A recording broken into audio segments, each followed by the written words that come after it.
Um, so my last question today is usually how long it takes for custom to clear a shipment?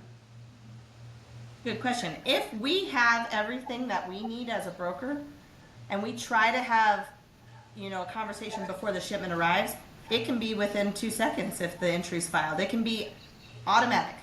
Okay. But people have to understand there is a certain amount of freight that customs has to examine. Okay. It can be completely random. It can be something that they see internally that a broker would never even know. Maybe this shipper has a flag on their account. They had problems before. We wouldn't be privy to that information. So there can be examinations. Typically, they're at the first port. So if you have freight that's coming to Colorado, for example, we're not going to see a lot of exams in Colorado. It's going to be at that first port of arrival. But if there's not an exam and we have everything we need, it can be instantaneous. Okay.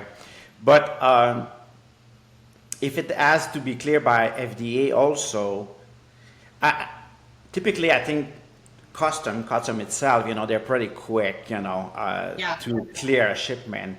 Yes. But it won't be available until FDA also clear it, right?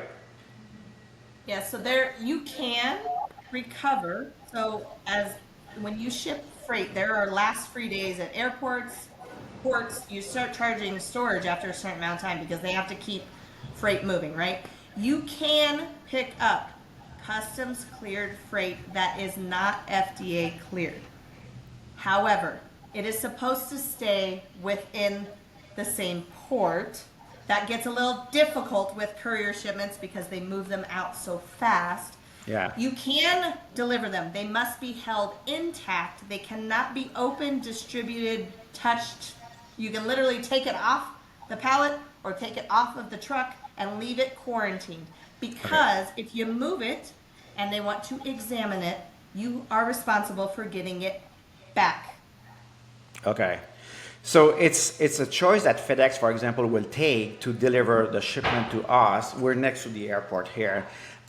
If they have to take it back, they will for free take it back to the airport. They'll Oh, charge you. Now, I will say this, physical exams from FDA, we had one the other day, but I don't see that many. I probably in my entire 14 years, physical FDA exams, I've probably seen 10. yeah. Review of documents and notice of actions and conversations about what needs to change, a lot. Okay, that's more likely than an actual physical exam. Doesn't mean it can't happen, Yeah. but it's much less likely than an actual document review where they're going to look at what you've put in the system. Does it match? Is it accurate? So I have a document and I have what I put in the system. Those match, but does that match what you have on file with FDA? Maybe Yeah. that's wrong. So they're looking for consistencies and accurate information more often than anything. Every once in a while, they'll ask for copies of labels, pictures of the labels because they want to ensure that it's labeled correctly. But more often on the entry side, they're making sure that that data and those medical device listings and the manufacturers are all accurate. Okay. And so I guess when you receive a notice of action, it's a serious action, I guess. Yes, I mean, we did have one, we had one last week where we got a notice of action. They said, you didn't put any of the radiation emitting numbers in there. Yes, we did. There's 20 lines.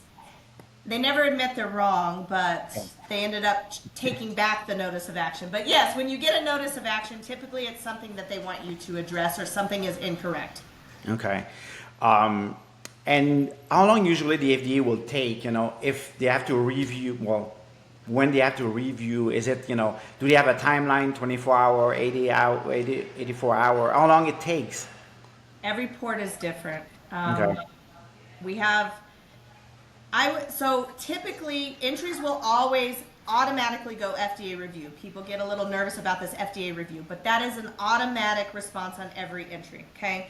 We take the stance of uploading documents to FDA immediately. A lot of brokers do not. They wait till there's a hold or until they ask. So we upload the docs. They might look at it.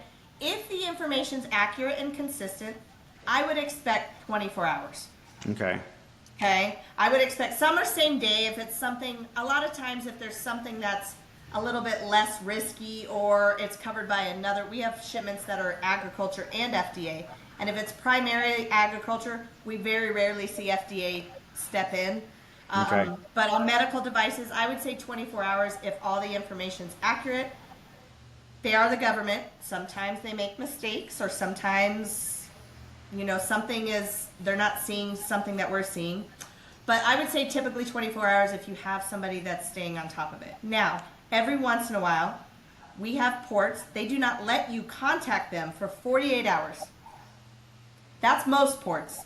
Yeah. Denver, we have a pretty good relationship. Usually after 24 hours, we can reach out to them. They're getting closer to being 48. Most ports are 48. If you start talking about LA, even Cincinnati, when you're dealing with like courier shipments because of the volume, New York, a lot of them will not let you even reach out for 4 business days Wow. for the review. And that's just to ask, have you reviewed this? Do you need Yeah. anything else, right?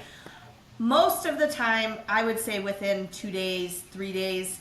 If it gets beyond 2 to 3 days, I always assume there's probably a notice of action coming. Yeah.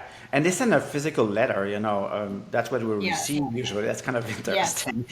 And it's a little intimidating, I know, especially Yeah. for new importers, to get that. Just know when you get a notice of action, it is just that. They expect you to act. Don't sit on it. Yeah. You have only a certain amount of time. Very rarely, well, I've never seen it where it's just flat out denied. Yeah. They're going to say, hey, your labeling says this, fix it. Or you're saying it's this product, it's not that, fix it. Usually you can remedy the problem unless you're, again, just negligently shipping something that's never been registered. Yeah. Yeah. Well, that was a very interesting conversation. We went over our time that we planned, but I think, and I guess people will have questions when they're going to see this. So maybe we're going to do another part someday. But I want to thank you very much. That was super interesting, and I'm sure people will learn a lot. That was the intention. Last word for you. No, you guys are welcome. I mean, if you have questions that are, hey, a quick question, you're welcome to give me a call. You can give out my information, Stephan. Perfect. And if you need to set up a call, we offer that too. If you want to sit down and have a more in-depth conversation about any of this that we've discussed. Yeah. So. And I want to advise people to just tell them, and we do that at the same time. So, people would call and ask question. If it's a quick question, we can answer. But if it's more deep, conversation, I think people should expect that there's going to be some fee attached to that. But that's become a consulting fee.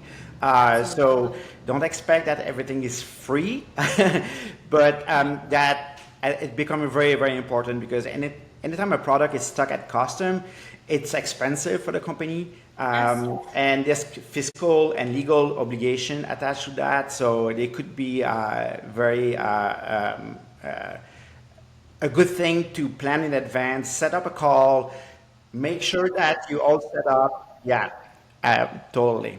Well, thank you again. It was a pleasure, and talk to you soon. Take care. Bye bye. Bye.